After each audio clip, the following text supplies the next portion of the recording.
इतना ना सोचो।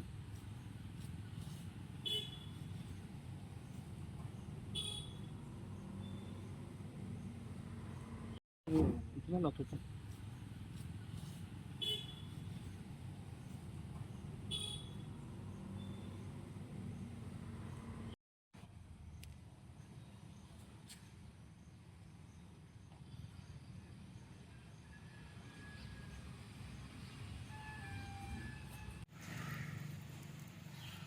ಡಬಲ್ ಫೈ ಇದ್ರ ಗಾಡಿ ಹೊಡ್ಲಿದ ಗಾಡಿ ಹೊಡಿದ ಏನ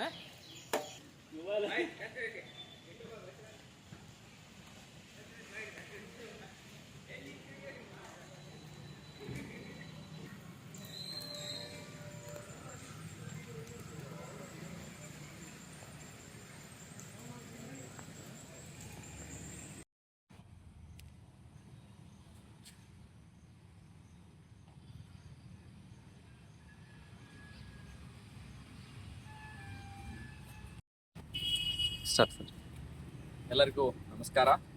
ದಿನಾಂಕ 13/7/2026 ಬೈಲಹೊಂಗಲ ಪೊಲೀಸ್ ಠಾಣಾ ವ್ಯಾಪ್ತಿಯ ಚೂಟಗುಂಡಿ ಗ್ರಾಮದಲ್ಲಿ ಒಂದು ಕಳ್ಳತನ ಪ್ರಕರಣ ನಡೆದಿರುತ್ತದೆ. ಈ ಕಳ್ಳತನ ಪ್ರಕರಣದಲ್ಲಿ ಬೈಲಹೊಂಗಲ ಪೊಲೀಸ್ ಠಾಣೆಯಲ್ಲಿ ಅಪರಾಧ ಸಂಖ್ಯೆ 244/2026 ಕಲಂ 305 ಮತ್ತು 331 ಸಬ್ಸೆಕ್ಷನ್ 3 ಅಡಿಯಲ್ಲಿ ಪ್ರಕರಣ ದಾಖಲಾಗಿ ತನಿಖೆಯನ್ನು ಕೈಗೊಂಡಿರುತ್ತದೆ. ಈ ಸದರಿ ಪ್ರಕರಣದಲ್ಲಿ ಬೈಲಹೊಂಗಲ ಪೊಲೀಸ್ ಠಾಣೆಯ ಪೊಲೀಸ್ ನಿರೀಕ್ಷಕರಾದಂತಹ ಶ್ರೀಯುತ ಪ್ರಮೋದ್ ಎಲಿಗಾರ್ ಅವರ ನೇತೃತ್ವದಲ್ಲಿ ಹಾಗೂ ಇವರ ಜೊತೆಗೆ ಇಮಾಮ್ನವರ್ ASI ರವರು ಹಾಗೂ ಕ್ರೈಮ್ ಸಿಬ್ಬಂದಿಗಳಾದಂತಹ ಶ್ರೀ ಚೇತನ್ ಬುದ್ನಿ, ಚಿಪ್ಪಲ್ಕಟ್ಟಿ, MB ಗಿಡಿಗಿರಿ, NS ಬಡಬಡೆ, ಔರಾದಿ ಹಾಗೂ ಮಾದಿನ್ನಿ ಇವರ ಎಲ್ಲರ ಒಂದು ತಂಡ ಶೀಘ್ರವಾಗಿ ಒಂದೇ ದಿನದಲ್ಲಿ ಆರೋಪಿಯ ಬಗ್ಗೆ ಮಾಹಿತಿಯನ್ನು ಪಡೆದುಕೊಂಡು ನಮ್ಮ ಎಲ್ಲ ವೈಜ್ಞಾನಿಕ ವಿಧಾನಗಳಿಂದ ಆರೋಪಿ ಈ ಕೃತ್ಯವನ್ನು ಎಸಗಿರೋ ಬಗ್ಗೆ ನಾವು ಕನ್ಫರ್ಮ್ ಮಾಡಿಕೊಂಡು ಆರೋಪಿಯನ್ನು ದಸ್ತಗಿರಿ ಮಾಡಿ ಈ ಸದರಿ ಕಳ್ಳತನ ಪ್ರಕರಣದಲ್ಲಿ ಕಳೆದು ಹೋದಂಥ ಮಾಲಣ್ಣ ಸುಮಾರು 57 ಗ್ರಾಮ್ ಬಂಗಾರದ ಆಭರಣಗಳನ್ನ ಇಂಟ್ಯಾಕ್ಟ್ ರಿಕವರಿ ಮಾಡಿಕೊಂಡಿರ್ತಾರೆ. ಇದು ಬೈಲಹೊಂಗಲ ಅಪರಾಧ ಪತ್ತೆಯಲ್ಲಿ ಇಷ್ಟೊಂದು ಕಡಿಮೆ ಸಮಯದಲ್ಲಿ ಇಂಟ್ಯಾಕ್ಟ್ ಮಾಲನ್ನ ರಿಕವರ್ ಮಾಡಿರ್ತಕ್ಕಂಥದ್ದು ಇದು ಒಂದು ಪ್ರಥಮ ಪ್ರಕರಣ ಆಗಿರ್ತದೆ.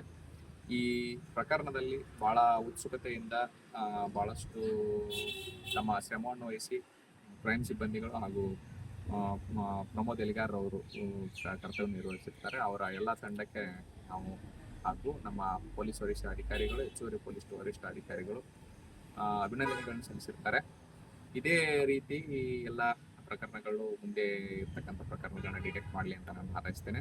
ಹಾಗೂ ಸಾರ್ವಜನಿಕರು ಕೂಡ ತಾವು ಬೆಲೆ ಬಾಳುವ ಆಭರಣಗಳನ್ನು ಮನೆ ಬಿಟ್ಟು ಬೇರೆ ಕಡೆ ಹೋಗ್ಬೇಕಾದ್ರೆ ಕೂಡ ತಮ್ಮ ಜೊತೆಗೆ ಒಯ್ಯೋದು ಉತ್ತಮ ಆಗ್ತದೆ. ಇಲ್ಲ ಅಂತಂದ್ರೆ ಕಳ್ಳತನ ಪ್ರಕರಣಗಳು ಅಡಿಗೆ ಅವರು ಸಿಕ್ಕಾಕಿ ತೊಂದರೆಗಳನ್ನ ಅನುಭವಿಸ್ತಾರೆ.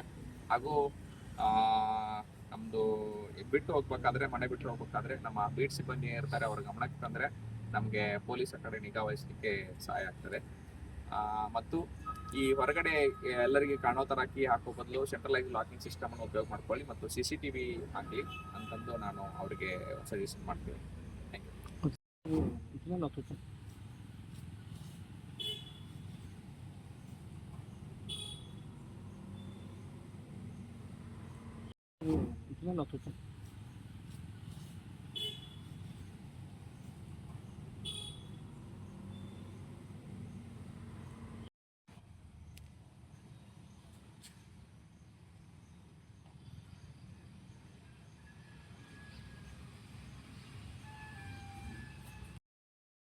ಹೆಚ್ಚಿನ ವಿಡಿಯೋಗಳಿಗೆ ಪ್ರತಿಧ್ವನಿ ಯೂಟ್ಯೂಬ್ ಚಾನೆಲ್ ಸಬ್ಸ್ಕ್ರೈಬ್ ಮಾಡಿ, ಬೆಲ್ ಐಕಾನ್ ಕ್ಲಿಕ್ ಮಾಡಿ.